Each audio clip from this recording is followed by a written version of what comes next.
이번 안보리 대북 제재안에 대해서 중국 언론도 가장 가혹한 처방이다 이렇게 평가를 했습니다. 중국 정부는 북중 무역 거점인 단둥항에 북한 선박 입항을 금지하는 등 독자적인 대북 제재 조치에 나선 것으로 전해졌습니다.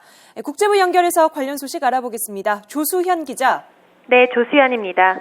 예, 결의안 초안이 나왔는데요. 초강력 제재들이 많이 포함됐습니다. 중국은 어떻게 보고 있는지 좀 전해주시죠.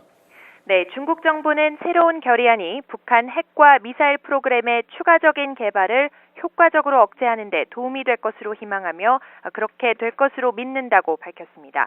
환구시보 등 관영 언론도 이번 대북 제재안이 가장 가혹한 처방이라며 북한은 대가를 치러야 한다고 주장했습니다. 환구시보는 평양은 자기 고집대로 핵실험을 한 데 대한 새로운 대가를 치르게 될 것이라며 북한은 과거에 제재를 받았을 때보다 더 큰 고통을 느낄 것으로 믿는다고 보도했습니다.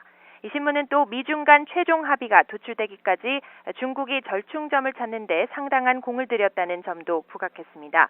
이와 관련해 홍콩의 한 전문가는 미국의 대북 제재 요구에 소극적이던 중국이 제재에 동의한 것은 미중 간 경제 협력 강화와 또 다음 달 해관보 정상회의 등을 고려했기 때문이라고 분석했습니다.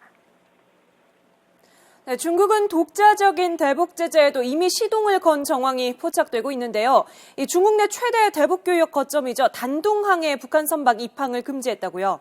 네, 그렇습니다. 이 단둥의 무역 관련 소식통은 한 중국인 사업가가 북한과의 교역 진행을 위해 단둥항 집단 측에 북한 선박 입항을 문의한 결과 불허 통지를 받았다고 밝혔습니다.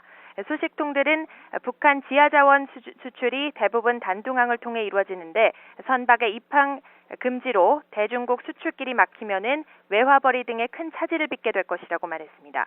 또 미중 합의를 거쳐 유엔 안보리에 제출되는 대북 제재 결의안에 북한 선박의 전 세계 항구 입항 금지가 포함됐는데 북한의 핵과 미사일 도발에 따른 중국 정부의 제재가 이미 시작된 것 같다고 덧붙였습니다. 중국이 동의한 안보리의 대북 제재 결의안 초안에 북한의 주요 광물 수출 금지도 포함됐는데 이는 석탄과 철광석이 지난해 북한의 대중 수출 가운데 45%를 넘긴 점을 고려하면은 중국이 북한의 돈줄 죄기에 본격적으로 동참한 것으로 볼 수 있습니다.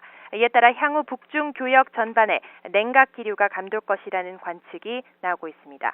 지금까지 국제부에서 YTN 조수연입니다.